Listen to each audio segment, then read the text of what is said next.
صلی علی رسولہ الکریم اما بعد فاعوذ باللہ من الشیطان الرجیم بسم اللہ الرحمن الرحیم رب اشرح لی صدری ویسر لی امری واحلل عقدۃ من لسانی یفقہوا قولی۔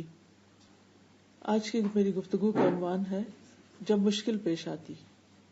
ہم میں سے کوئی انسان ایسا نہیں کہ جس پر کبھی کوئی مشکل نہ آئی ہو۔ کبھی 2 دن بھی ایک جیسے نہیں ہوئے۔ ایک دن انسان کے دل کی حالت بہت اچھی ہوتی، ایسے لگتا ہر چیز ٹھیک ہو گئی، زندگی میں کوئی مسئلہ ہی نہیں۔ لیکن دوسرا دن پتہ ہی نہیں چلتا، اچانک کسی کی بات، کوئی سچویشن، کوئی واقعہ، حالات، ان میں ایسی تبدیلی آتی ہے کہ انسان پریشان ہو جاتا ہے، اور بعض اوقات اپنے آپ کو سمجھانے میں، اپنے آپ کو ٹھیک کرنے میں اچھا خاصا وقت لگ جاتا ہے، اور اس وقت میں خود پر کنٹرول رکھنا بھی ایک بہت بڑا مسئلہ ہوتا ہے۔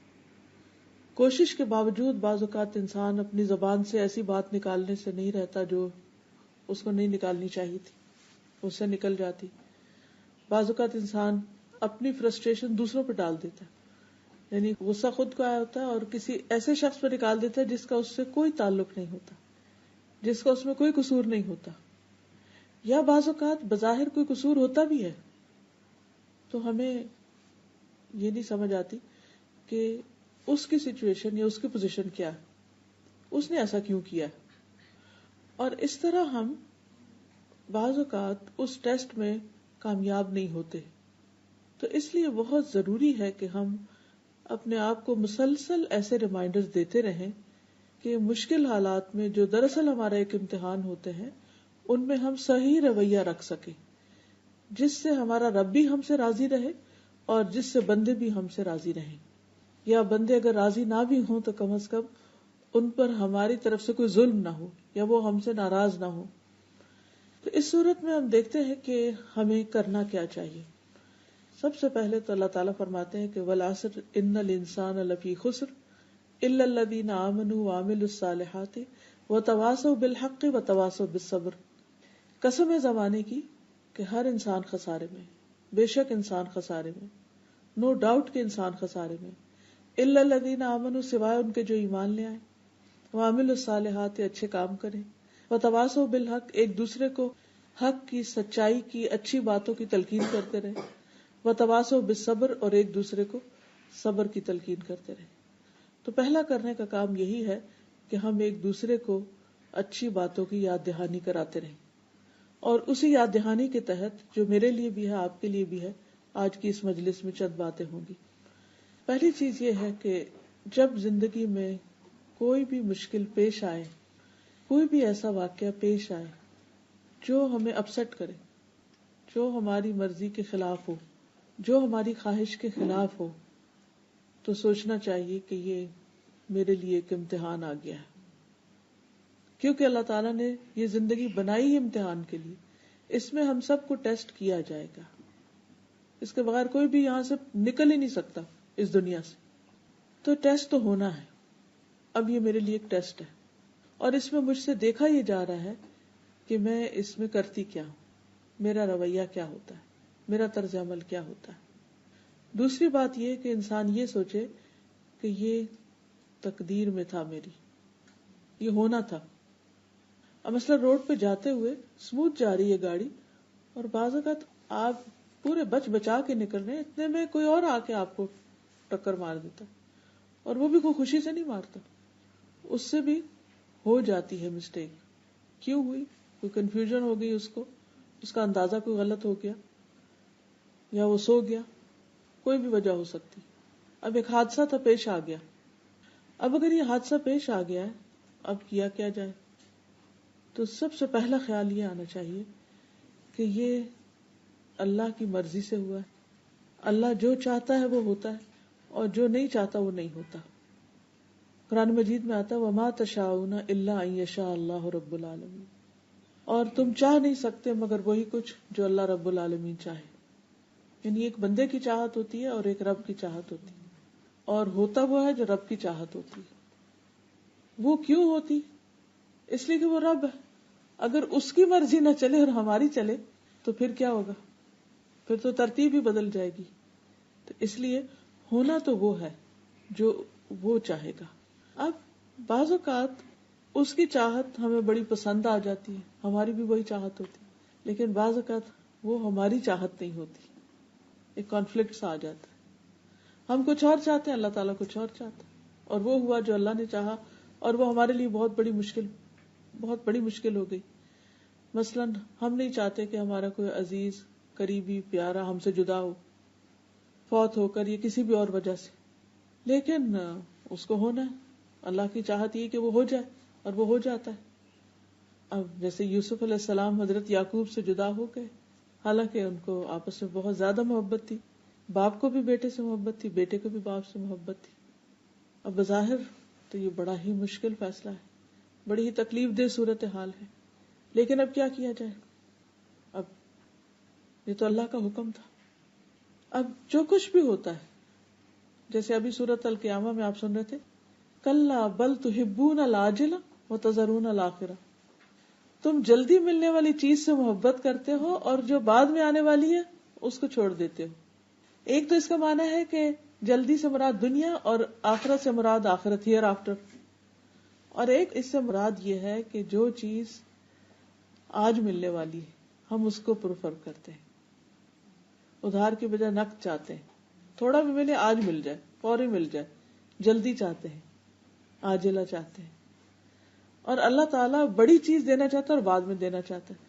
اب سوچئے یوسف علیہ السلام کے کیس میں ہی کہ اگر وہ اپنے والدین کے گھر رہتے اور بھائیوں کی یہ چپکلیں ساری زندگی چلتی رہتی تو وہ محبت کے ایلیمنٹ کو تو تسکین ملتی رہتی کہ باپ بیٹا ایک دوسرے کو دیکھ رہے ہیں، قریب ہیں، تسلی ہے، تسکین ہے، روز کے معاملے ڈسکس ہو رہے ہیں، آج بھائی نے یہ کر دیا، آج اس نے یہ کر دیا، تو وہ ایک دوسرے کی شکایت کر کے سین چلتا رہتا ہے. لیکن اینڈ آف دا ڈے اس سے حاصل کیا ہوا؟ حاصل کیا ہوتا؟ ذرا سوچئے، اگر وہ اسی سچویشن میں رہتے تو کیا حاصل ہوتا؟ کچھ بھی نہیں، وہیں کہ وہیں رہتے. اللہ سبحانہ و تعالیٰ ان کو اس سچویشن سے نکال لے گیا. وہ میتھڈ بڑا تکلیف دہ تھا کہ بھائیوں نے کنویں میں پھینکا، ہارٹ بریکنگ ہے، لیکن اس میں بھی ایک خیر ہے، کیونکہ اس کے علاوہ کوئی اور چارہ نہیں تھا. اگر وہ اس میں نہیں پھینک دے تو وہ دوبارہ مل جاتے، وہ خود ہی گھر آ جاتے. تو وہاں ڈالا گیا کہ جہاں سے نہ وہ خود آ سکتے تھے، نہ باپ جا کے ڈھونڈ سکتے تھے، نہ کسی کو بھیج کے منگوا سکتے تھے. تو چونکہ ڈپارٹ کرنا ہی تھا، جدا کرنا ہی تھا، اس لیے ایسے طریقے پر کہ انسان کے بس سے باہر نکل جائے معاملہ. اب آپ دیکھیے کہ وہ ایجپٹ پہنچ جاتے ہیں، جو اس وقت کا بہت ہی دنیاوی اعتبار سے سویلائزڈ اور بہت ترقی یافتہ ملک تھا. اور کہاں وہ فلسطین کا گاؤں جہاں پر وہ رہتے تھے، اور کہاں وہ ایجپٹ جہاں پر وہ پہنچ گئے. اور پھر جس کے گھر میں وہ رہے وہ گورنمنٹ آفیشل تھا، ان کا فائنینشیل منسٹر تھا، اس کے گھر کے رہن سہن طور طریقے وہ اللہ تعالیٰ نے سکھائے. یعنی دنیا کا سارا رکھ رکھاؤ اور دنیا کے نظام کیسے چلتے ہیں وہ ساری چیزیں انہوں نے وہاں سے سیکھی. پھر کس طرح وہاں بھی ان کے ساتھ ایک کے بعد ایک مشکل پیش آتی رہی، حتیٰ کہ جیل خانے میں پہنچ گئے. اب یہ جیل خانے میں پہنچنا یہ اور بھی زیادہ تکلیف دہ تھا، لیکن اس کے بغیر بھی چارہ نہیں تھا. لیکن اب آپ دیکھیے کہ بظاہر رستہ کتنا خطرناک ہے، کتنا تکلیف دہ، لیکن کہاں پہنچ رہا ہے، نتیجہ کیا نکلنے والا ہے، اللہ تعالیٰ دینے والا کیا ہے. ان کو اللہ تعالیٰ نے نبوت بھی عطا کی، خوبصورتی بھی عطا کی، اچھا اخلاق بھی عطا کیا، اور پھر دنیاوی حکومت بھی عطا کی، سب کچھ. یعنی ایک انسان کسی چیز کا جو تصور کر سکتا ہے کہ اسے دنیا میں ملے، وہ سب کچھ مل گیا ان کو. لیکن کن راستوں سے ملا، کن کٹھن راستوں سے، کن مشکل راستوں سے ہوتے ہوتے وہ وہاں تک پہنچے. یہ تو ایک مثال ہے. ایسے ہی موسیٰ علیہ السلام کی مثال بھی کہ کس طرح ان کی ماں ان کو پانی میں ڈال رہی ہیں اور کس طرح وہ اپنے مقام تک پہنچتے ہیں.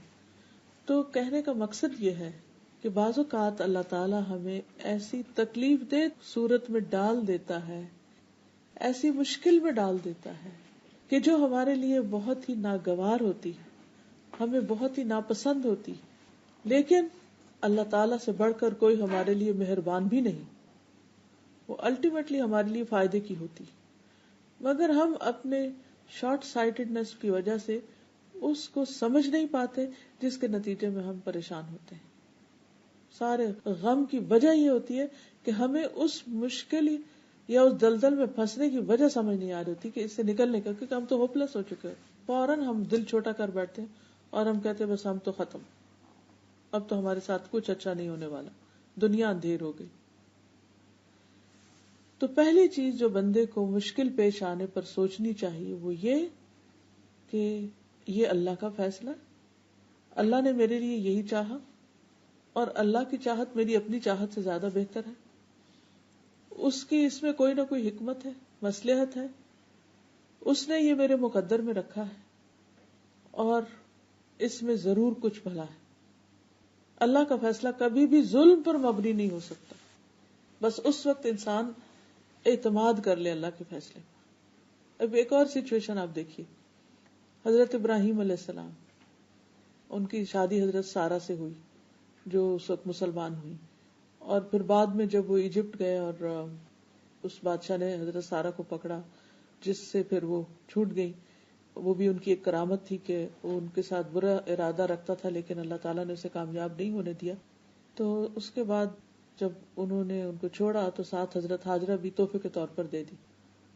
تو بعد میں حضرت ہاجرہ سے حضرت ابراہیم نے شادی کی، ان کے بچے نہیں تھے. حضرت ہاجرہ کا بیٹا اسماعیل پیدا ہوا. تو جب وہ دودھ پیتا بچہ تھا تو روایات میں اس طرح آتا ہے کہ حضرت سارہ بہت سخت ناراض ہوئی اور وہ کہتی کہ میں ان کو برداشت نہیں کر سکتی، آپ ان کو یہاں سے لے جائیں. اللہ سبحانہ وتعالیٰ کے حکم سے حضرت ابراہیم حضرت ہاجرہ کو لے کر مکہ میں آ گئے اور وہاں پر ان کو لابس آیا جہاں ان کے پاس ایک چھاگل پانی کے سوا کچھ نہیں تھا، اور وہ بھی ایک دن ختم ہو گیا، اور دودھ پیتا بچہ تھا. اور وہ جب چھوڑ کے جا رہے تھے تو انہوں نے پوچھا کہ کیوں چھوڑ کے جا رہے ہیں، یہاں تو کوئی بھی نہیں ہے. کہنے لگے کہ اللہ کے حکم سے. کہا اللہ کے حکم سے. اور دوسری طرف حضرت سارہ جو تھی وہ فلسطین میں حضرت ابراہیم کے پاس ہی تھی. اب آپ دیکھیے کہ حضرت ہاجرہ کی بہت بڑی قربانی. حضرت سارہ کی نسل سے بھی ایک امت پیدا ہوتی ہے اور حضرت ہاجرہ کی نسل سے بھی ایک امت پیدا ہوتی ہے. حضرت ہاجرہ کی اولاد میں سے ہیں حضور صلی اللہ علیہ وسلم، اور حضرت سارہ کی اولاد میں سے بنی اسرائیل. یعنی اگر انسان پیچھے تک جائے تو جس کی قربانی بڑی، جس کی آزمائش بڑی، جس کا صبر بڑا، اس کا انعام بھی بڑا. اللہ تعالیٰ قرآن مجید میں وعدہ کرتے کہ انما یوفی الصابرون اجرہم بغیر حساب. بغیر حساب صبر کرنے والوں کو ان کا اجر بے حساب ان لمیٹڈ ملتا ہے. بعض اوقات دو لوگ بہت نیک ہوتے ہیں لیکن انسان ہونے کے ناطے ان کی آپس میں نہیں بنتی، ایک دوسرے کے اوپر کسی نہ کسی طرح غالب آ جاتا ہے، اس کا ہاتھ بھاری ہو جاتا ہے. یہ بھی تو ہو سکتا تھا نا کہ حضرت ابراہیم حضرت سارہ کو چھوڑ کے آ جاتے. لیکن کبھی ایسا بھی ہوتا ہے کہ زندگی میں ہمیں یوں لگ رہا ہوتا ہے کہ جیسے ہمیں پیچھے کر دیا گیا ہو، ہمیں اگنور کر دیا گیا ہے، ہمارا حق مار لیا گیا ہے. کبھی ہمیں ماں باپ سے شکایت ہو سکتی ہے، کبھی بہن بھائیوں سے، کبھی کسی اور انسان سے ہو سکتی. کتنا ہیوملیشن کا محسوس ہوتا ہے انسان کو جب آپ ریجیکٹڈ اور ڈیجیکٹڈ فیل کرتے ہیں اپنے آپ کو. کبھی بچے پرواہ نہیں کرتے. یعنی ہر ایک کے مسائل فرق ہوتے ہیں، مختلف چیزیں سننے میں آتی رہتی ہیں. کوئی بچوں کی طرف سے پریشان ہوتا ہے، کوئی شوہر کی طرف سے ہوتا ہے، کوئی ماں باپ کی طرف سے ہوتا ہے، کسی کو دوست چھوڑ جاتے ہیں. بعض اوقات بہت اچھے تعلقات ہوتے ہیں، بچپن کے فرینڈز ہوتے ہیں، لیکن اچانک کوئی بیچ میں اور شخص پڑتا ہے اور اس کی دوستی زیادہ ہو جاتی ہے اور آپ کو ایک طرف کر دیا جاتا ہے. تو اس وقت بھی آپ بہت ہارٹ بروکن ہوتے ہیں. کبھی کوئی دنیا سے چلا جاتا ہے. یعنی انسانی دلوں کی حالتیں بہت عجیب ہوتی ہیں اور یہ سارے صدمے انسانوں کے ساتھ ہی ہوتے ہیں. تو ایسی صورت میں جب بھی انسان یہ سمجھے کہ اس کا حق مارا گیا ہے یا اسے اگنور کر دیا گیا ہے یا اس کے ساتھ اچھا نہیں ہوا تو اسے بھی اپنے حق میں اچھا ہی سمجھے، کیونکہ اللہ سبحانہ وتعالیٰ کسی پر ذرے برابر بھی ظلم نہیں کرتا، ذرے کے برابر بھی ظلم نہیں کرتا. اس سے بڑھ کر کوئی عدل کرنے والا ہے ہی نہیں. اس لیے کبھی بھی انسان کو یہ نہیں سوچنا چاہیے کہ میرے ساتھ اللہ نے اچھا نہیں کیا، اٹس ناٹ فیئر. نہیں، یہ کہنا چاہیے کہ اللہ مجھے سمجھ میں نہیں آ رہا کہ یہ میرے ساتھ کیوں ہو رہا ہے. کبھی آپ کی ہیلتھ ایشوز ہو جاتے ہیں، سب ٹھیک چل رہا ہوتا ہے کہ اچانک کوئی ایسی بیماری آ جاتی ہے کہ انسان اس کو ایکسپٹ نہیں کر پاتا. تو یہ جو پریشانیوں کی یا تکلیف دہ چیزوں کی یا ناپسندیدہ چیزوں کی ایکسپٹنس ہوتی ہے، یہ بہت مشکل کام ہوتا ہے، لیکن اس وقت انسان کو سوچنا یہ چاہیے کہ اللہ نے میرے مقدر میں یہ لکھا تھا اور میرے ساتھ یہ ہونا تھا اور وہ ہو گیا. قرآن مجید میں آتا ہے قُل لَن يُصِيبَنَا إِلَّا مَا كَتَبَ اللَّهُ لَنَا هُوَ مَوْلَانَا. کہہ دیجئے اگر کوئی مصیبت آئے گی تو وہی آئے گی جو اللہ نے مقدر میں لکھی ہے، وہ ہمارا مولا ہے، وہ ہمیں تنہا نہیں چھوڑے گا. ایک اور جگہ پر آتا ہے مَا أَصَابَ مِن مُّصِيبَةٍ مَا أَصَابَ مِن مُّصِيبَةٍ إِلَّا بِإِذْنِ اللَّهِ. کوئی مصیبت نہیں آتی مگر اللہ کے اذن سے آتی. وَمَن يُؤْمِن بِاللَّهِ يَهْدِ قَلْبَهُ.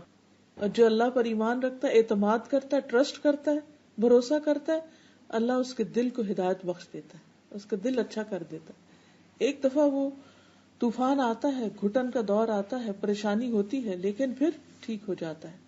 اور اللہ ہر چیز کو جاننے والا ہے، ہر چیز کا علم ہے اس کے پاس. عبداللہ کہتے ہیں اس آیت کی تفسیر میں کہ یہ وہ شخص ہے کہ اگر اس پر کوئی مصیبت آ پڑے تو وہ اس پر بھی راضی رہتا ہے اور سمجھتا ہے کہ اللہ ہی کی طرف سے میرے رب نے بھیجی، تو اس کا ایکسپٹنس لیول زیادہ ہوتا ہے. اب آپ دیکھیے کہ جب آپ کا کسی پر ٹرسٹ ہوتا ہے تو وہ اگر آپ کے ساتھ کوئی ڈانٹ ڈپٹ بھی کر دے یا کوئی آپ کے ساتھ سختی کی بات بھی کر لے تو آپ مائنڈ نہیں کرتے. کیوں؟ کیونکہ آپ اس کے لیے اچھا گمان رکھتے ہیں. آپ سوچتے ہیں کہ یہ دل کا بہت اچھا ہے، یہ ویسے اس کی عادت ہے، ایسے کر دیتا ہے، تو آپ اس کو معاف کر دیتے ہیں، آپ اس سے درگزر کر جاتے ہیں. لیکن جس پر آپ کا اعتماد نہیں ہوتا اور جس پر آپ ٹرسٹ نہیں کرتے یا جس سے آپ کو اندیشہ ہوتا ہے کہ یہ ظلم کرے گا، تو اس کی اچھی بات بھی آپ کو دھوکا لگتی. تب یہ ڈپینڈ یہ کرتا ہے کہ ہمارا اللہ سبحانہ و تعالیٰ سے تعلق کیسا ہے، کہ اس پر ایمان ہے، اعتماد ہے کہ وہ ہر حال میں ہمارے ساتھ اچھا کرے گا اور ہمارے لیے اسی میں بہتری ہے. اور واقعی مشکلات میں بھی جیسے اللہ تعالیٰ فرماتے ان مع العسر یسرا، تنگی کے ساتھ آسانی بھی ہوتی. ان مشکلات کے اندر کوئی نہ کوئی خیر بھی ہوتی. بعض اوقات وہ خیر دنیا میں نظر آ جاتی ہے اور بعض اوقات وہ آخرت میں نظر آتی ہے، لیکن آتی ضرور ہے. اور پھر یہ بھی یاد رکھنا چاہیے ہمیں کہ تقدیر پر ایمان لانا بھی ضروری ہے، کیونکہ تقدیر پر ایمان لائے بغیر ایمان مکمل نہیں ہوتا.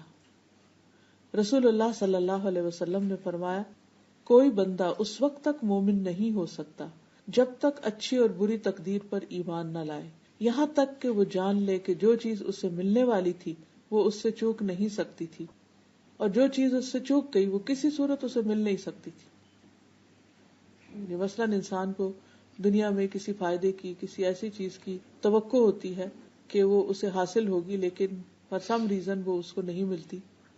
کہیں رشتہ ڈالا ہوتا ہے، انسان کو پورا یقین ہوتا ہے کہ یہ ہو جائے گا، اور آخری مرحلے پر بات ختم ہو جاتی ہے، تو اس وقت انسان کا ظاہر ہے دل ٹوٹتا ہے، اس کو تکلیف ہوتی ہے، اس کی توقعات ختم ہوتی ہیں، تو اٹس ویری پینفل.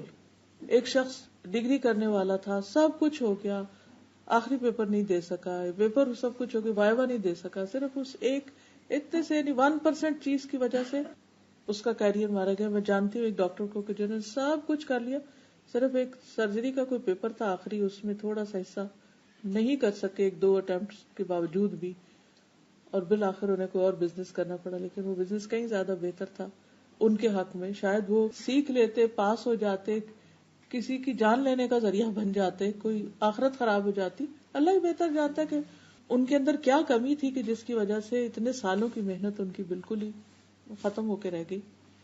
تو کئی دفعہ ایسے بھی ہوتا ہے کہ انسان نے خواب کوئی اور دیکھے ہوتے ہیں لیکن وہ سارے بکھر جاتے ہیں، کچھ سے کچھ ہو جاتا ہے، حالات کچھ اور طرف لے جاتے ہیں انسان کو. تو ایسی صورت میں بھی انسان کو یہی سوچنا چاہیے کہ یہ میرے حصے میں نہیں تھی چیز، یہ میرے مقدر میں نہیں تھی، اور اس پر ایمان رکھنا ایمان کا حصہ ہے. کیونکہ یہاں تک کہا گیا کہ یہاں تک کہ وہ جان لے، یعنی تقدیر پر ایمان کا مطلب کیا ہے کہ انسان جان لے کہ جو چیز اسے ملنے والی تھی جو وہ اس سے چوک نہیں سکتی تھی، اور جو اس سے نہیں ملی وہ اس کو ملنے والی تھی نہیں. تو تکلیف آتا ہے جو ہی انسان یہ سوچتا ہے نا کہ یہ مجھے نہیں ملنے والی تھی، یہ میری تھی نہیں، تو بس دل کو ٹھنڈک پڑنے لگتی کہ جو چیز میری تھی نہیں تو بس میں اللہ کی رضا پہ راضی، اللہ کے فیصلے پر راضی. ایک اور حدیث میں آتا ہے کہ رسول اللہ صلی اللہ علیہ وسلم نے فرمایا کوئی بندہ اس وقت تک مومن نہیں ہو سکتا جب تک 4 چیزوں پر ایمان نہ لے آئے. اس بات کی گواہی دے کہ اللہ کے سوا کوئی عبادت کے لائق نہیں، اور بے شک میں اللہ کا رسول ہوں اور اس نے مجھے حق کے ساتھ بھیجا ہے. موت پر ایمان لائے، موت کے بعد دوبارہ زندہ ہونے پر، اور تقدیر پر ایمان لائے. یعنی یہ ساری چیزیں ایمان کا حصہ ہیں. اگر ان میں سے کسی ایک چیز پر بھی ایمان نہیں تو اس کا ایمان ناقص ہے، اور اگر ایمان ناقص ہے تو اعمال بھی ناقص ہو جاتے ہیں، اعمال کا بھی فائدہ نہیں ہوتا، ساری ایفرٹس بیکار ہو جاتی ہیں، کیونکہ ایمان ہر چیز سے پہلے. پھر اسی طرح ایک اور روایت میں بھی آتا ہے کہ کوئی شخص اس وقت تک مومن نہیں ہو سکتا جب تک وہ اچھی بری تقدیر پر ایمان نہ لائے. تو ایسے وقت میں انسان کو پھر کیا کرنا چاہیے؟ قدر اللہ، اللہ کی قدر، اللہ کا فیصلہ، وما شاء فعل، اور جو اس نے چاہا کیا. یہ اللہ کا فیصلہ تھا. کوئی فوت ہو جائے تو انسان کیا کہے؟ اللہ کا فیصلہ تھا. کوئی چیز نہیں ملی، اللہ کا فیصلہ. کچھ جل گیا، کچھ ٹوٹ گیا، کچھ کھو گیا، اللہ کا فیصلہ تھا. اور جب انسان یہ سوچ لیتا کہ یہ اللہ کا فیصلہ تھا تو اس کے دل کو ٹھنڈک پڑ جاتی ہے. دوسری چیز وہ یہ کہ مشکل آنے پر انسان یہ سوچے کہ اللہ سبحانہ و تعالی ہر چیز کو دیکھ رہا ہے، ہر چیز کا نگران ہے، اور میں اللہ کا بندہ ہوں. وہ معبود ہے، میں بندہ ہوں، میں غلام ہوں. یہاں اس دنیا میں اس کی مرضی چلنی، میری نہیں چلنی. اب جیسے آپ کے گھروں میں سرونٹس ہوتے ہیں تو کیا آپ جو کچھ انہیں کہتے ہیں یہ کرو یہ کرو، وہ سب ان کی پسند کا ہوتا ہے؟ سب ان کی مرضی کا ہوتا ہے؟ سب ان کی خوشی کا ہوتا ہے؟ نہیں ہوتا. لیکن وہ کیوں کرتے ہیں؟ کیونکہ وہ یہ سمجھتے ہیں کہ ہم یہاں غلام ہیں. وہ کہتے ہیں پنجابی میں نوکر کی تے نخرا کی. تو ہم بھی اللہ کے غلام ہیں، پھر نخرا کس بات کا؟ جو حکم ملا سر تسلیم خم.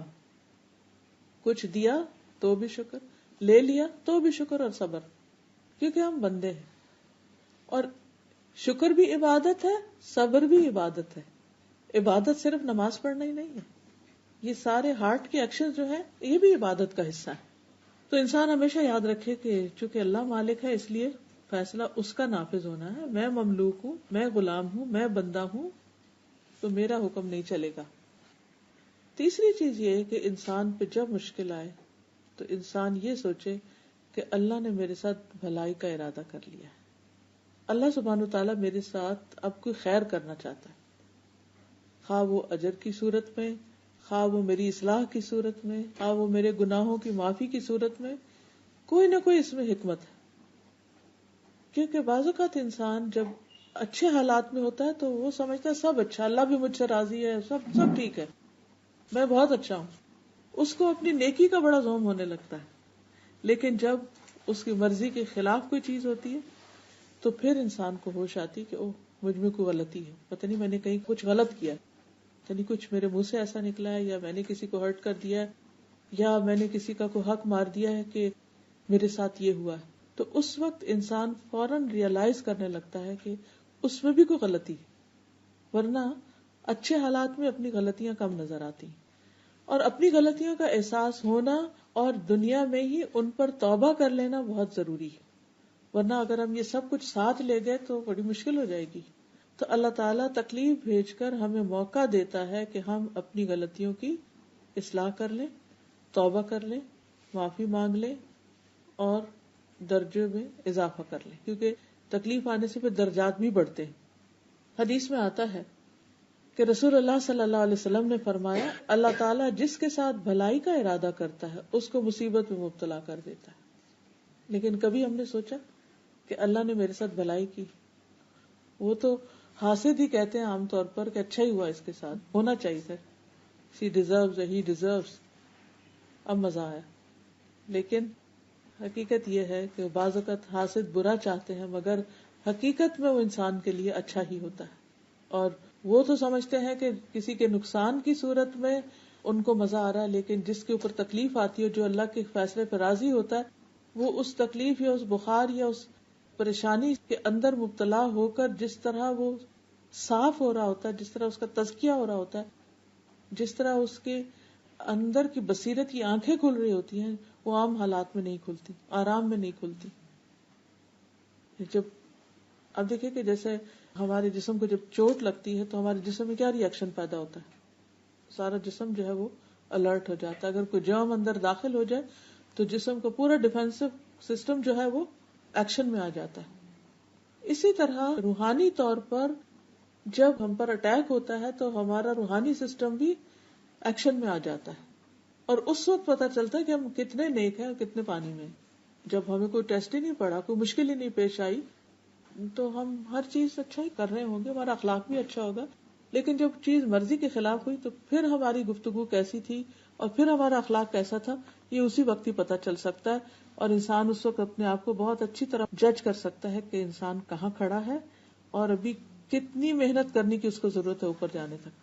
ٹیسٹ نہ ہو تو پتہ نہیں چلتا کہ ہم کہاں کھڑے. کسی بھی چیز کا جائزہ لینے کے لیے، مثلا بلڈ شوگر دیکھنے کے لیے یا اور جسم کا کولیسٹرول دیکھنے کے لیے، مختلف چیزوں کو دیکھنے کے لیے تو بلڈ ٹیسٹ ہوتا ہے. بلڈ ٹیسٹ کے لیے آپ کو بلڈ لیا جاتا ہے، بلڈ ڈرا کیا جاتا ہے. وہ سارا ایک پینفل عمل ہوتا ہے اور پھر ایک انگزائٹی بھی ہوتی ہے، پھر ایک نتیجہ آتا ہے. تو پھر آپ کو پتا چلتا ہے کہ اچھا اب میں یہاں کھڑا. انسان کی بیماریاں ٹیسٹ کے بغیر کہاں سے پتا چلتی ہیں؟ پہلے زمانے میں حکیم نبض سے دیکھتے تھے یا تھرمامیٹر لگا کے بخار وغیرہ چیک کر کے اندازہ کر لیا جاتا تھا. لیکن اب انویسٹیگیشنز کہاں تک جا پہنچی.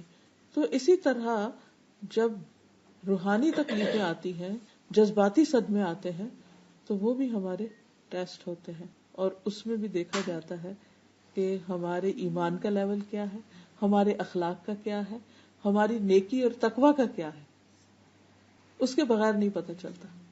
اور جو اس ٹیسٹ کو ایکسپٹ کر لیتا اور وہ اس سے گزر جاتا ہے تو پھر وہ اگر اپنا لیول بڑھانا چاہتا ہے تو پھر اس حصے میں ورک آؤٹ کرنا شروع کر دیتا ہے، محنت کرتا ہے اور پھر اس سے آگے بڑھتا ہے. رسول اللہ صلی اللہ علیہ وسلم نے یہ بھی فرمایا کہ مومن کا معاملہ بہت عجیب ہے، اس کے لیے ہر بات میں بھلائی ہے اور یہ مومن کے سوا اور کسی کے لیے نہیں. اگر اس پر خوشحالی آتی ہے تو شکر کرتا ہے اور وہ اس کے لیے بہتر ہے، اور مشکل آتی ہے تو صبر کرتا ہے اور وہ اس کے لیے بہتر ہے. پھر یہ بھی یاد رکھنا چاہیے کہ جتنی بڑی آزمائش ہوتی ہے اتنا بڑا انعام، اتنا بڑا اجر ہے. نبی صلی اللہ علیہ وسلم نے فرمایا زیادہ ثواب بڑی آزمائش کے ساتھ. مانگنی نہیں چاہیے، لیکن اگر لمبی ہو جائے آزمائش یا تکلیف تو سمجھے کہ ثواب کمانے کا موقع آ گیا. بعض اوقات اللہ تعالیٰ نے ایک انسان کے لیے ایک بڑا مقام اور درجہ لکھ رکھا ہوتا ہے، وہ اللہ کی نگاہ میں بڑا ہوتا ہے، لیکن بندہ اتنی عبادت نہیں کر رہا ہوتا، اتنے اچھے کام نہیں کر رہا ہوتا کہ وہ اس درجے تک پہنچے جو اس کے لیے مقرر ہے. تو اللہ تعالیٰ اس کو کسی ٹیسٹ میں ڈال دیتا ہے. اب اس ٹیسٹ میں جب وہ صبر کرتا ہے، وہ اللہ کو پکارتا ہے، وہ دعائیں کرتا ہے، پھر ہم ایکسٹرا نفل پڑھنا شروع کر دیتے ہیں، ایکسٹرا صدقہ کرنے لگتے ہیں، روزے رکھنے لگتے ہیں، حج عمرے کرنے لگتے ہیں. تو اب کیا ہوا؟ جو عام حالات میں کبھی نہیں کرنے والے تھے. اگر کوئی برا خواب نہ آئے تو کون صدقہ کرے گا؟ ویسے اٹھ کے تھوڑی کریں گے. جب کوئی چیز پریشان کرنے لگتی ہے تو انسان فوراً سوچتا نہیں، صدقہ بلاؤں کو ٹالتا ہے تو کچھ نہ کچھ کر لو. اب اس سچویشن میں اللہ نے ڈالا، وہ خواب میں دکھایا یا عام حالات میں دکھا دیا یا کہیں بھی کچھ ہو گیا، تو اس کے بعد جو نیکیوں کی چین چلتی ہے وہ اس کے بغیر نہیں چلتی. تو پھر وہ انسان دوڑ لگانے لگتا ہے، پھر اس درجے تک پہنچ جاتا ہے. اچھا پھر چین نہیں، پھر وہاں پہنچ گئے نا، اللہ تعالیٰ پھر اس سے اوپر لے جانا چاہتا ہے، پھر ایک اور ٹیسٹ آ جاتا ہے، پھر اور. تو اسی لیے جو اللہ کے جتنے مقرب بندے ہوتے ہیں ان کے ٹیسٹ اتنے ہی زیادہ بھی ہوتے ہیں اور اتنے ہی مشکل بھی ہوتے ہیں. جو جتنے ہائی لیول پہ جانا چاہتا ہے اتنے زیادہ سخت امتحان پاس کرتا ہے. جس کو ایک عام چھوٹی موٹی نوکری چاہیے، سیکیورٹی گارڈ بننا ہے یا کوئی اور چھوٹے، تو اس کو چھوٹی موٹی ڈگری کافی ہے. لیکن اگر اس کو کسی اعلیٰ مقام پہ پہنچنا ہے تو اس کے لیے آپ دیکھیں کہ پھر کسی بھی بڑی جگہ پر پہنچنے کے لیے کیسے کیسے امتحانوں سے لوگ گزرتے ہیں، اور اس کے بغیر وہ پہنچ ہی نہیں سکتے. کوئی اور طریقہ ہے ہی نہیں، کوئی شارٹ کٹ نہیں. تو اس لیے حدیث میں آتا ہے کہ زیادہ ثواب بڑی آزمائش کے ساتھ ہے، زیادہ ثواب بڑی آزمائش کے ساتھ ہے. اور جب اللہ کسی قوم سے محبت کرتا ہے تو انہیں آزمائش میں مبتلا کر دیتا ہے. بس جو راضی ہو جائے اس کے لیے رضا ہے، اور جو ناراض ہو اس کے لیے ناراضگی مقدر ہو جاتی ہے. یعنی جو اللہ کی رضا پہ راضی ہو جائے کہ اللہ تعالیٰ آپ کی طرف سے ہے، میں صبر کرتا ہوں، تو اللہ بھی اس سے راضی ہو جاتا ہے. اور جو کہ کیا میں ہی رہ گیا تھا، اور تو سارے لوگ اچھے بھلے، اور تو کسی کو یہ بیماری نہیں آئی، اور تو کسی پر تو یہ پریشانی نہیں آئی، تو میرے لیے کیوں؟ تو پھر اللہ تعالیٰ بھی اس سے ناراض ہو جاتا ہے. تو کسی حال میں بھی انسان کو ناراض نہیں اللہ سے ہونا چاہیے. کہتے یا اللہ تو زیادہ جانتا ہے اور میں نہیں جانتا، تیرے ہر فیصلے میں خیر ہے، حکمت ہے، مصلحت ہے، تیرا کوئی بھی کام فضل سے خالی نہیں، کیونکہ اللہ تعالیٰ نے لکھ دیا ہے کہ اس کی رحمت اس کے غضب پر حاوی، تو جب اس کی رحمت زیادہ ہے تو اس میں بھی کوئی رحمت کا پہلو ہے جو مجھے سمجھ میں نہیں آ رہا، کبھی زندگی میں لیٹر آن سمجھ آ بھی جاتا ہے۔ پھر اسی طرح نیک لوگوں کی آزمائش زیادہ ہوتی ہے، ہم سمجھتے ہیں برے لوگوں کی آزمائش یعنی جب کسی پہ کوئی تکلیف آتی ہے تو ہم سوچتے ہیں اچھا اس نے کچھ خرابی کی ہوگی نا تو اب پکڑ ہو گئی اس کی، جبکہ امتحان نیک لوگوں پر زیادہ آتے ہیں۔ ابو سعید خدری کہتے ہیں، انہوں نے کہا اللہ کے رسول صلی اللہ علیہ وسلم، لوگوں میں آزمائش کے لحاظ سے سخت کون ہوتا ہے؟ فرمایا انبیاء، جیسے نبی صلی اللہ علیہ وسلم پر سب سے زیادہ تکلیفیں آئیں۔ پھر انہوں نے کہا پھر کون؟ فرمایا علماء۔ عرض کیا پھر کون؟ آپ نے فرمایا نیک لوگ۔ ان میں سے کسی کو چیچڑوں اور جوؤں سے آزمایا جاتا ہے، یعنی بعض اوقات جسمانی بیماریاں لگ جاتی ہیں، جیسے حضرت ایوب علیہ السلام جو تھے ان کے جسم میں کہتے ہیں کہ زخموں کی وجہ سے کیڑے بھی پڑ گئے تھے اور وہ گرتے تھے باقاعدہ، سب ان کو چھوڑ گئے تھے، کوئی بھی گھر میں نہیں تھے سوائے ان کی بیوی کے جو ان کے لیے کھانا پکا لاتی تھی، ان کے لیے کچھ لے آتی تھی، کھانا پکا دیتی تھی۔ لیکن اللہ کے اس بندے کے منہ سے 18 سال تک کوئی بھی شکوے کی بات نہیں نکلی، کہا اللہ میں راضی ہوں تجھ سے، اور پھر اللہ تعالیٰ نے پوری تکلیف ختم کر دی، اہل و عیال بھی دیے اور پہلے سے دگنا مال دیا، یہاں تک آتا ہے کہ وہ نہا رہے تھے تو ان پر سونے کے پتنگوں کی بارش ہونے لگ گئی، اتنا اللہ نے نوازا، کیونکہ پہلے ان کے پاس ہر طرح کا مال و دولت تھا اور نبوت بھی تھی، دنیا کی ہر چیز تھی ان کے پاس۔ تو شیطان نے کہا کہ ہاں آپ کیوں اللہ کی عبادت نہیں کریں گے، آپ کو تو سب کچھ ملا ہوا ہے۔ تو اللہ تعالیٰ نے ان کو امتحان میں ڈال دیا کہ بھلا ان سے اگر سب کچھ لے لیا جائے تو بھی یہ کریں گے کیا؟ یہ مال و دولت کی وجہ سے عبادت کر رہے تھے، کیونکہ بعض اوقات لوگ صرف دنیا حاصل کرنے کے لیے عبادت کرتے ہیں یا اس کو باقی رکھنے کے لیے، اللہ کی رضا کے لیے نہیں کرتے، تو اس پر بھی اللہ تعالیٰ کبھی آزما لیتا ہے۔ تو ان کی عبادت پہلے سے بھی زیادہ ہوگی کہ اللہ پہلے تو میں دنیا کے کاموں میں مصروف ہوتا تھا، تو اب میرے پاس کچھ نہیں رہا، تو صرف میں اور تو ہے، بیچ میں کوئی بھی نہیں، نہ بچے ہیں نہ مال و دولت ہے، تو اللہ سبحانہ تعالیٰ ان پر اتنا راضی ہوا کہ دنیا میں ہی ان کو پہلے سے دگنا عطا کر دیا۔ قرآن مجید میں اس کا ذکر آتا ہے۔ تو جب ان پر پتنگے گرنے لگے سونے کے تو اللہ تعالیٰ نے فرمایا کہ تو ایسا نہیں ہے، تجھے تو اس کی حاجت نہیں۔ کہا کہ اللہ تعالیٰ مجھے اس کی حاجت نہیں، لیکن تیری برکت سے میں محروم نہیں رہنا چاہتا، کہ تو مجھ پہ بھیج رہا ہے تو میں کیوں نہ لوں، تیری عنایت اس لیے لے رہا ہوں۔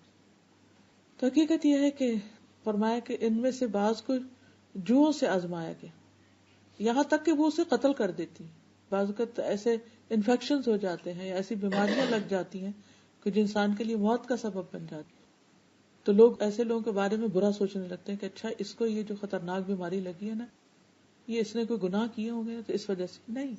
بعض اوقات اللہ تعالیٰ اپنے نیک بندوں کو ویسے ہی آزمائش میں ڈال دیتا ہے۔ کسی کو فقر سے آزمایا جاتا ہے، اس کا رزق نہیں کھلتا، یہاں تک کہ وہ چھوٹی سی قمیص کے سوا کچھ نہیں پاتا، اور ان میں سے کچھ لوگ آزمائش پہ خوش ہوتے ہیں بنسبت اس کے جو کچھ دیے جانے پہ خوش ہوتے ہیں، یعنی کچھ لوگ اللہ پر ایسا ایمان رکھتے ہیں، ایسا بھروسہ رکھتے ہیں، اللہ کے ہر فیصلے پہ اتنا راضی ہوتے ہیں کہ جب ان پہ تکلیف آتی ہے تو اسے بھی خوشی سے لیتے ہیں۔ جس کو کہتے ہیں نا جس سے محبت ہوتی ہے تو وہ کچھ بھی کرے تو اس کی ہر بات ہی اچھی لگتی ہے، وہ کہتے ہیں نا گالیاں کھا کر بھی بد مزہ نہ ہو، یعنی اگر محبوب کی طرف سے گالیاں بھی پڑی تو بھی خوش ہوئے کہ کوئی تو تعلق شو کیا، چاہے گالیوں کا ہی تھا۔ تو یہ ایک حقیقت ہے کہ جب بندہ اللہ پر راضی ہوتا ہے تو پھر اللہ کی طرف سے کوئی بھی آزمائش آتی ہے، کوئی بھی چیز، تو انسان ناراضگی کا کلمہ منہ سے نہیں نکالتا بلکہ دل میں بھی ناراض نہیں ہوتا۔ ام سلمہ کہتی ہیں کہ میں نے رسول اللہ صلی اللہ علیہ وسلم کو فرماتے ہوئے سنا، جب اللہ تعالیٰ کسی بندے کو مصیبت میں آزماتا ہے اور وہ اپنی حالت اور کیفیت کی بنا پر اسے ناپسند کرتا ہے تو اللہ تعالیٰ اس تکلیف کو اس کے گناہوں کا کفارہ اور اسے پاک کرنے کا سبب بنا دیتا ہے، جب تک کہ وہ لاحق ہونے والی بیماری سے شفا حاصل کرنے کے لیے اسے اللہ تعالیٰ کے علاوہ کسی کے در پہ پیش نہیں کرتا یا اسے دور کرنے کے لیے غیر اللہ کو نہیں پکارتا، یعنی اللہ کے علاوہ کسی اور در پر نہیں جاتا۔ پھر یہ ہے کہ بیماریاں اور تکلیفیں انسان کے گناہ دھوتی ہیں۔ ہم میں سے کون ہے یہ کہتا ہو کہ میں نے کبھی کوئی غلطی نہیں کی، کوئی گناہ نہیں کیا؟ زبان کے گناہ تو ان گنت ہیں ہی، ہمارے جو سوچ اور خیال میں ہی جو چیزیں ہیں ان میں بھی کئی چیزیں درست نہیں، اللہ تعالیٰ فرماتے ہیں یا ایھا الذین آمنوا اجتنبوا کثیرا من الظن ان بعض الظن اثم. اے لوگو جو ایمان لائے ہو، بہت سے گمان کرنے سے بچو، کیونکہ بعض گمان گناہ ہوتے ہیں. یعنی بعض تمہارے خیالات جو کسی کے بارے میں برا سوچنا اور اس کی کوئی بھی دلیل نہ ہو انسان کے پاس، یا کسی پر حسد کرنا، اس کی نعمت پر جلنا، یا اور اس قسم کی کئی دل کی خرابیاں ہوتی ہیں، تو یہ بذات خود گناہ ہے. پھر شرک، پھر نفاق، یہ سب چیزیں. تو انسان مختلف طرح کی چیزوں سے گزرتا رہتا ہے. تو اس لیے اللہ تعالیٰ بندے کو مختلف آزمائشوں میں ڈال کر اس کو صاف کرتے رہتے ہیں. یہ پاک ہونے کا ایک عمل ہے. جس طرح جراثیم کچھ چیزیں ہوتی ہیں، جس طرح بیماریوں کو دور کرنے کے لیے کچھ میڈیسنز ہوتی ہیں، تو تکلیفیں بھی میڈیسن کا کام کرتی ہیں انسان کی روحانی تکلیفوں کو یا بیماریوں کو یا خرابیوں کو یا بد اخلاقیوں کو دور کرنے کے لیے. نبی صلی اللہ علیہ وسلم نے فرمایا مسلمان پر کوئی مصیبت، بیماری، رنج و غم یا تکلیف ایسی نہیں آتی یہاں تک کہ اگر ایک کانٹا بھی چبھتا ہے تو اس کے بدلے اس کے گناہ معاف کر دیے جاتے ہیں. اللہ تعالیٰ اس کو صاف کر دیتا ہے. پھر اسی طرح یہ ہے کہ اس کا درجہ بلند ہونے لگتا ہے. جنت کے درجے 100 درجے. تو اب انسان پر ہے کہ وہ کس درجے میں جانا چاہتا ہے. جہاز میں تو عام طور پر 2 یا 3 درجے ہوتے ہیں نا، اکانومی کلاس ہے یا بزنس ہے یا فرسٹ کلاس ہے. تو انسان کیا چاہتا ہے؟ تو جنت کے معاملے میں کیا چاہتا ہے؟ کہیں بھی جگہ مل جائے، اکانومی میں سب سے پیچھے سیٹ مل جہاز میں نہیں. دنیا میں تو انسان کبھی بھی پیچھے نہیں رہنا چاہتا. حالانکہ وہ سفر کتنا ہوتا ہے، 2 گھنٹے کا، 3 4 زیادہ تو کتنا 10-12 گھنٹے کا. لیکن آخرت تو ہمیشہ کی زندگی ہے. اس میں انسان کیوں چاہتا ہے کہ بس کہیں بھی اٹک جاؤں؟ وہ تو ہمیشہ کا گھر ہے. جب کوئی نیا علاقہ آتا ہے ہم کہتے ہیں ہاں یہ زیادہ کمفرٹیبل ہے، یہاں بکنگ کرا لو. ہر روز نئی آپشن سامنے آتی ہے تو انسان ان کی طرف دیکھتا رہتا ہے. تو اگر دنیا کے چند روزہ زندگی کے لیے انسان یہ سوچتا ہے تو آخرت کے لیے اسے کیا سوچنا چاہیے، کہاں تک پہنچنا چاہیے. تو جب انسان تکلیف سے گزرتا ہے تو لا محالہ اس کے درجے بلند ہوتے ہیں. اللہ تعالیٰ ایک آدمی کے لیے بلند مرتبہ کا فیصلہ کرتا ہے، لیکن وہ اپنے اعمال کی وجہ سے نہیں پہنچ رہا ہوتا تو اللہ تعالیٰ مسلسل ایسی آزمائشوں سے آزماتا ہے جنہیں وہ ناپسند کرتا ہے، یہاں تک کہ وہ اپنے اس مرتبے تک پہنچ جاتا ہے، وہ اسے وہاں تک پہنچا دیتی. پھر اسی طرح یہ کہ جب تکلیف آئے یا مشکل پیش آئے تو انسان کو اللہ تعالیٰ کی حکمت کا سوچنا چاہیے کہ اللہ تعالیٰ کا کوئی بھی فیصلہ نہ ظلم پر مبنی ہے اور نہ ناسمجھی پر. ہر چیز کے اندر بہت بڑی وزڈم ہے، ہمیں نظر نہیں آ رہی تو بعض اوقات بعد میں سمجھ آ بھی جاتی ہے کہ اچھا اللہ تعالیٰ نے اس وجہ سے ہمیں اس چیز سے روک دیا. آپ کوئی بزنس کرنا چاہ رہے ہوتے ہیں، کہیں اور رہنا چاہ رہے ہوتے ہیں یا کچھ، لیکن یعنی ہر معاملے میں چاہے وہ پسند کا نہ ہو اس کے خیر کے پہلو، یعنی پازیٹیو تھنکنگ ہونی چاہیے انسان کی. نبی صلی اللہ علیہ وسلم نے فرمایا ابن آدم 2 چیزوں کو ناپسند کرتا ہے، موت کو، حالانکہ مومن کے لیے وہ فتنوں سے بہتر ہے. یعنی بعض اوقات کو جوانی میں چلا جاتا ہے تو اللہ تعالیٰ کو پتا ہے کہ اس کو اتنی جلدی کیوں بلا لیا، جبکہ اسی کے بہن بھائی عرصہ جیتے رہتے. اور میرے ہسبینڈ کی ایک بہن 2 چھوٹے چھوٹے بچے چھوڑ کر بہت پہلے فوت ہو گئے، 25-30 سال پہلے، اور ماشاءاللہ باقی سب بہن بھائی جی رہے ہیں، صحت مند ہیں، ٹھیک ٹھاک ہیں. تو میں اگلے دن بھی غور کر رہی تھی کہ وہ اپنی 20s میں چلی گئی اور باقی سب ماشاءاللہ اپنی زندگی انجوائے کر رہے ہیں. کیا حکمت ہوگی، کیا حکمت ہوگی. اللہ نے ان کو تھوڑی زندگی دی، باقی انہی کے بہن بھائیوں کی اتنی زندگی دی، تو اس میں کیا حکمت ہے. تو یہ اصل بات تو اللہ ہی جانتا ہے، لیکن بعض اوقات اللہ تعالیٰ زیادہ جانتا ہے کہ یہ بندہ اگر جیا تو اس کا ایمان خطرے میں ہو جائے گا یا کسی فتنے میں پڑ جائے گا یا اس پہ کوئی ایسی مصیبت آ جائے گی جو اس کے لیے ناقابل برداشت ہوگی، تو موت اس کو سمیٹ لیتی ہے اور ہم سمجھتے ہیں اس پر زیادتی ہو گئی، اس کو جینے کا موقع نہیں ملا. تو اللہ تعالیٰ کسی پر ظلم نہیں کرتا. اب مثلاً وہ لڑکا جسے خضر علیہ السلام نے قتل کر دیا تھا، تو اس پر انہوں نے کیا کہا کہ اگر یہ بڑا ہو جاتا تو اپنے ماں باپ کو سخت پریشانی میں مبتلا کر دیتا. تو اللہ تعالیٰ نے چاہا کہ اس کے بدلے میں اس کو زیادہ بہتر، جو مہربان اور زیادہ خدمتگار اور اچھا بچہ ہو وہ عطا کرے. تو اس کے بارے میں روایات میں آتا ہے کہ اس کے بعد ان کو اللہ نے پاک اخلاق والی، بہت خیال رکھنے والی بیٹی دی. آتا نا فَأَرَدْنَا أَن يُبْدِلَهُمَا رَبُّهُمَا خَيْرًا مِّنْهُ زَكَاةً وَأَقْرَبَ رُحْمًا. تو ہم نے چاہا کہ ان کا پروردگار اس لڑکے کے بدلے انہیں اس سے بہتر اولاد عطا کرے جو پاکیزہ اخلاق والی اور قرابت کا بہت خیال رکھنے والی. اور یہ ایک حقیقت ہے کہ ہم چاہتے ہیں بیٹے، لیکن عموماً بیٹیاں ماں باپ کی زیادہ کیئر کرنے والی یا محبت کرنے والی ہوتی ہے، لونگ ہوتی ہیں، دعائیں بھی زیادہ کرتی ہیں، فکر بھی زیادہ کرتی ہیں. لیکن اللہ نے ہمارے دلوں میں ایک کشش بیٹوں کی رکھ دی ہے. تو کبھی کسی کے ہاں بیٹا نہیں ہوتا تو لوگ ساری ساری زندگی اس پہ پریشان رہتے ہیں، لیکن یہ نہیں سوچتے کہ اللہ تعالیٰ بعض اوقات داماد کی شکل میں اپنے بیٹے سے زیادہ ہمدرد بیٹے عطا کر دیتا ہے، یا اللہ تعالیٰ کسی بھی طرح اس کمی کو پورا کر دیتا ہے. مگر انسان اس کو صرف دوسروں کو دیکھ دیکھ کے اپنے آپ کو جب کمپیئر کرتا ہے تو اس کی لائف میزریبل ہو جاتی ہے. اگر وہ اپنے آپ کو الگ سے دیکھے تو اللہ کے فیصلے بہت اچھے نظر آتے ہیں. پھر اسی طرح یہ ہے کہ حالات کیسے بھی ہوں انسان اللہ کی تقسیم پہ راضی رہے، کیونکہ حدیث میں آتا ہے کہ اللہ کی تقسیم پہ راضی رہو، سب سے بڑے غنی بن جاؤ، بے پرواہ ہو جاؤ گے دنیا سے. جب بھی کوئی تکلیف آئے تو انسان کے اس میں بھی خیر ہے، اس میں بھی خیر ہے، اس میں بھی کوئی بھلائی. مجھے نہیں پتا اس کی کیا حکمت ہے، لیکن اس میں ضرور کچھ فائدہ ہے، کیونکہ میرے رب کی طرف سے آئے، اور میرا رب تو مجھ پہ ظلم کرتا ہی نہیں ہے، کسی بندے پہ نہیں کرتا، کسی مخلوق پہ نہیں کرتا. اس نے ضرور میرے لیے کچھ خیر چاہی ہے اس میں. پھر اسی طرح یہ ہے کہ جو شخص اللہ کے رب ہونے پہ راضی ہو گیا اور محمد صلی اللہ علیہ وسلم کے رسول ہونے پہ راضی ہو گیا، اس کے لیے جنت واجب ہو گئی. پل صراط پر وہ لوگ بہت امن سے گزر جائیں گے جو صبح و شام پڑھتے ہیں رضیت باللہ ربا وبالاسلام دینا وبمحمد نبیا. کہ اللہ میں تیرے فیصلوں پہ راضی، جو تو نے دیا اس پہ بھی راضی، جو تو نے نہیں دیا اس پہ بھی راضی، جو تو نے دے کر لے لیا اس پہ بھی راضی، میں ہر حال میں راضی. تو جو اللہ سے راضی ہو گیا اللہ اس سے راضی ہو جائے گا، اور جس سے اللہ راضی ہو گیا اس کو آگ سے بچا لے گا اور اس کو جنت الفردوس میں داخل کر دے گا، اور دنیا میں بھی برکت اور وسعت عطا کرتا ہے. مسند احمد کی روایت ہے، نبی صلی اللہ علیہ وسلم نے فرمایا اللہ تبارک و تعالیٰ نے اپنے بندے کو جو کچھ دے رکھا ہوتا ہے اس میں وہ اس کا امتحان لیتا ہے. سو جو شخص اللہ عز و جل کی تقسیم پر راضی ہو جائے اللہ اسے برکت اور وسعت دے دیتا ہے، اور جو راضی نہ ہو اس کو برکت نہیں ملتی. یعنی اگر تھوڑا ملا انسان کو تو انسان کڑتا رہے کہ تھوڑا کیوں تو اس کا دل گھٹن کا شکار رہے گا. لیکن اگر راضی ہو جائے تو وہ تھوڑا بھی بہت لگنے لگے گا، اس میں بھی وہ خوش رہے گا.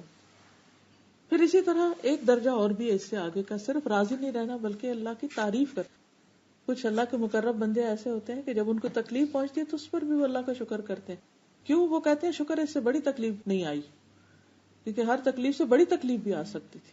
کچھ ٹوٹ گیا، کوئی ایکسیڈنٹ ہو گیا، کچھ ہو گیا، تو وہ اس کو دیکھتے ہیں کہ اس سے زیادہ کیا تکلیف تھی، وہ چھوٹی کو دیکھ کے اللہ کی رضا پہ راضی ہو جاتے. پھر اسی طرح الحمدللہ کہہ کے صبر کرتے ہیں. پھر حتیٰ کہ اللہ تعالیٰ جب مومن بندے کی جان لے رہا ہوتا ہے تو وہ اس حال میں بھی اللہ سے راضی ہوتا ہے کہ اللہ تیرا فیصلہ اس وقت میرے حق میں دنیا سے جانے کا ہی بہتر. بعض بیماریوں میں انسان کو پتہ چل جاتا ہے کہ اب دن تھوڑے رہ گئے، ویسے تو کسی کو بھی نہیں پتا، لیکن کچھ بیماریاں تو پھر لے جا ہی موت کی طرف رہی ہوتی، کلرز ہوتی. اس صورت میں انسان جب اللہ کے فیصلوں پر راضی ہوتا ہے تو نبی صلی اللہ علیہ وسلم نے فرمایا کہ مومن کی روح جب اس کے دونوں پہلوؤں سے نکلتی ہے تو اللہ کی تعریف کر رہا ہوتا ہے، اللہ کو یاد کر رہا ہوتا ہے، اللہ کا ذکر کر رہا ہوتا ہے، اور اس حال میں وہ امن میں سکون میں چلا جاتا ہے. نبی صلی اللہ علیہ وسلم کو جب کوئی نعمت ملتی تو کہتے الحمدللہ الذی بنعمتہ تتم الصالحات، اللہ کا شکر جس کی نعمت یا فضل کی وجہ سے اچھے کام سر انجام پاتے. اور تکلیف آتی تو کہتے الحمدللہ علی کل حال، اللہ کا شکر ہے ہر حال پر. پھر اسی طرح انسان اللہ تعالیٰ سے دعائیں بھی کرتا رہے کہ اللہم انی اسألک الرضا بعد القضاء، اللہ تقدیر کے آنے کے بعد تجھ سے رضا مانگتا ہوں کہ اللہ مجھے راضی ہونے کی توفیق دے. کچھ چیزوں کو تو ایکسپٹنس آسان ہوتی ہے، لیکن کچھ چیزوں پر ایکسپٹنس آسان نہیں ہوتی، انسان ایکسپٹ نہیں کر پاتا ان کو، تو اس سے دعا کرنی چاہیے کہ اللہ تو مجھے ایکسپٹنس دے دے. پھر اسی طرح یہ ہے کہ انسان کو تکلیف آنے پر راضی ہونے کا مطلب یہ نہیں کہ انسان دعا نہ کرے کہ مجھے صحت ملے یا بیماری چلی جائے یا مالی پریشانی چلی جائے یا اولاد کی طرف سے، نہیں، دعا کرتا رہے، کیونکہ دعا تقدیر کو بھی بدل دیتی. اور دعا عبادت ہے.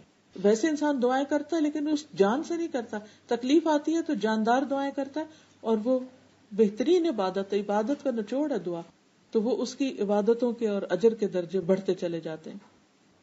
رسول اللہ صلی اللہ علیہ وسلم نے فرمایا قضا کو صرف دعا ہی بدل سکتی اور نیکی کے علاوہ کوئی چیز عمر کو نہیں بڑھا سکتی. یعنی جو چاہتا نا کہ زندگی لمبی ہو تو اسے چاہیے کہ وہ اچھے اچھے کام کرتا رہے. رسول اللہ صلی اللہ علیہ وسلم نے یہ بھی فرمایا جو مسلمان اپنا چہرہ اللہ کے سامنے گاڑ کر کسی چیز کا سوال کرتا ہے، یعنی خوب توجہ سے دعا کرتا ہے، غافل ہو کے نہیں، تو بس اللہ تجھ سے ہی لینا ہے، لے کے ہی اٹھنا ہے، تو اللہ تعالیٰ اسے ضرور وہ چیز عطا کر دیتا ہے، خواہ جلدی کرے یا اپنے پاس ذخیرہ کر لے، لیکن وہ سن لی جاتی ہے. دعا اس چیز کے بارے میں بھی فائدہ دیتی ہے جو نازل ہو چکی ہے اور اس چیز کے بارے میں بھی جو ابھی نازل نہیں ہوئی. کوئی مصیبت آنے والی ہوتی ہے تو انسان کے دل میں ایسے گھبراہٹ سی ہونے لگتی ہے اور انسان دعائیں کرنے لگتا ہے تو مصیبت جو ہے وہ واپس چلی جاتی. اور خاص طور پر رنج و غم کے وقت جو دعائیں بتائی گئی ہیں، ایاک نستعین میں ایک چیپٹر بھی ہے رنج و غم کی دعائیں، تو ان میں سے جو یہ دعا ہے اللہم انی امتک بنت امتک بنت عبدک ناصیتی بیدک ماض فی حکمک عدل فی قضاؤک اسألک بکل اسم هو لک سمیت بہ نفسک او انزلتہ فی کتابک او علمتہ احدا من خلقک او استأثرت بہ فی علم الغیب عندک ان تجعل القرآن العظیم ربیع قلبی ونور بصری وجلاء حزنی وذہاب ہمی وغمی. تو اللہ تعالیٰ کا وعدہ ہے کہ وہ اس کے رنج کو ضرور خوشی میں تبدیل کر دے گا، یعنی اس کا غم ضرور چلا جائے گا. پھر اسی طرح حضور صلی اللہ علیہ وسلم مصیبت کی سختی سے پناہ مانگتے تھے. پھر پریشانی کے وقت کہتے اللہم لا سہل الا ما جعلتہ سہلا وانت تجعل الحزن سہلا اذا شئت. اللہ کوئی کام آسان نہیں مگر جسے تو آسان کر دے، اور تو جب چاہتا ہے مشکل کو آسان کر دیتا ہے. پھر اسی طرح نبی صلی اللہ علیہ وسلم نے یہ بھی فرمایا کیا میں تمہیں ایسی دعا نہ بتاؤں کہ جب کسی رنج و الم اور دنیا کے کسی آزمائش میں مبتلا ہونے والے شخص اس کو پڑھے تو اس کی تکلیف دور ہو جائے. کہا گیا کیوں نہیں؟ فرمایا وہ مچھلی والے کی دعا ہے لا الہ الا انت سبحانک انی کنت من الظالمین.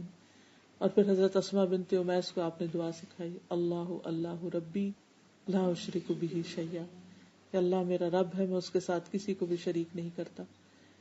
پھر اسی طرح جب آپ صلی اللہ علیہ وسلم پر کوئی تکلیف آتی تو آپ پڑھتے لا الہ الا اللہ العظیم الحلیم، لا الہ الا اللہ رب العرش العظیم، لا الہ الا اللہ رب السماوات و رب الارض و رب العرش الکریم. اور اسی طرح جب کوئی بیمار ہوتا تو اس وقت بھی آپ دعائیں کرتے نہیں.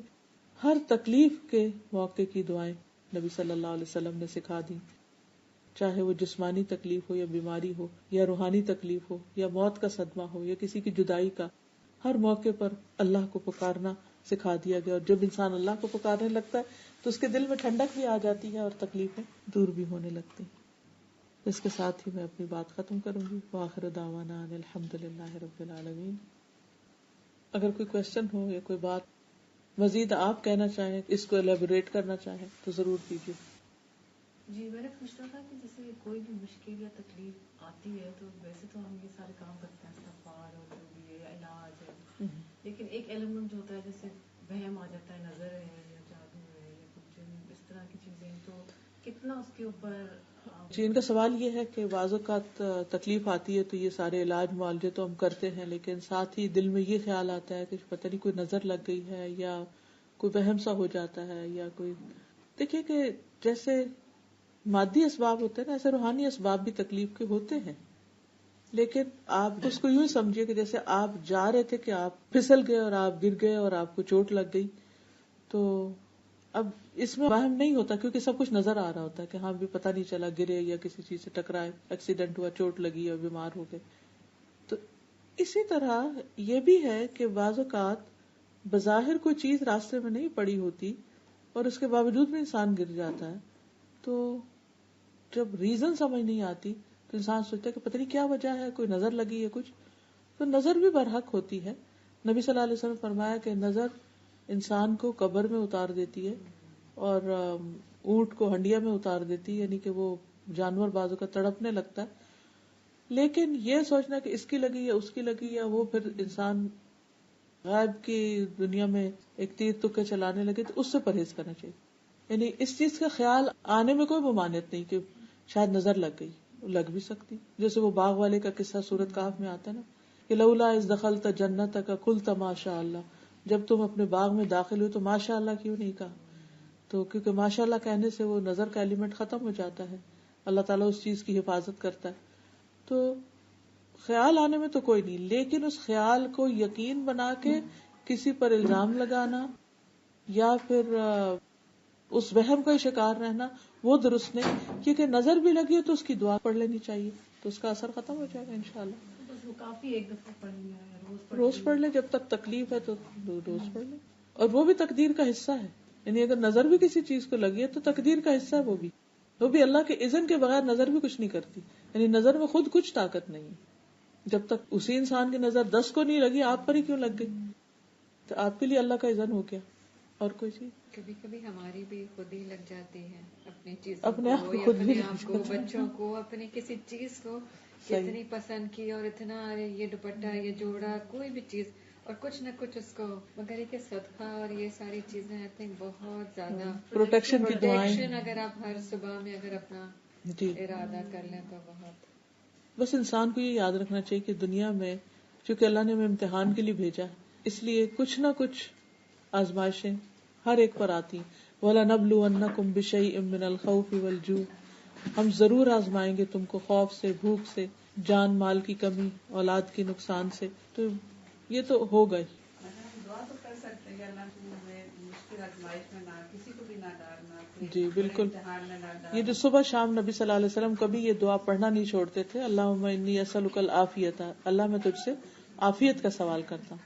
کبھی بھی تکلیف مانگنی نہیں چاہیے، لیکن یہ کہ انسان ہمیشہ پروٹیکشن مانگے اللہ سے، مگر پھر بھی اگر کچھ ہو جائے تو اللہ کے اذن سے. بہت صبر کھانا پڑتا ہے، اگر کوئی تکلیف آئے تو اس میں بھی اللہ کی طرف سے ہے تو پھر ہمیں بھی بہت پیشنس دکھانا پڑتا ہے، اور دل سے کہ اللہ کی طرف سے دی گئی ہے، اللہ ہی ٹھیک کر دے گا. بالکل بالکل. اور آپ نے جو یہ بات بتائی حضرت یوسف علیہ السلام کی، یہ اتنی بڑی اور اتنی اہم ہے ہم سب کے لیے کہ مطلب ہم اپنے لیے اس کو سوچ کے رکھیں کہ اللہ تعالیٰ کسی کو چوز کرتے ہیں تو اس کو کتنی چیزوں سے گزارتے ہیں، پھر وہ بندہ پورا کمپلیٹ ہوتا ہے، پھر وہ میچور ہوتا ہے، انکمپلیٹ رہتا ہے، بیکاز اس کی وہ ذہن وہاں تک جاتی ہی نہیں ہے، بس اس سے نیگیٹو سے گزرتا نہیں ہے وہ. اگر نیگیٹو پھر آپ کو اتنا پازیٹیو، اس میں بھی آپ کو اپنے اوپر ورک کرنا ہوتا ہے. اگر آپ نے اپنے آپ کے ہاتھ پیر ڈھیلے چھوڑ دی اور آپ نے کہا نہیں یہ ایسی ہے تو آپ ادھر ہی آپ کا سٹیج رک جاتا ہے، بالکل آپ گرو نہیں کرتے پھر. اوکے. سبحانک اللہم و بحمدک، اشہد ان لا الہ الا انت، استغفرک و اتوب الیک. السلام علیکم و رحمۃ اللہ وبرکاتہ.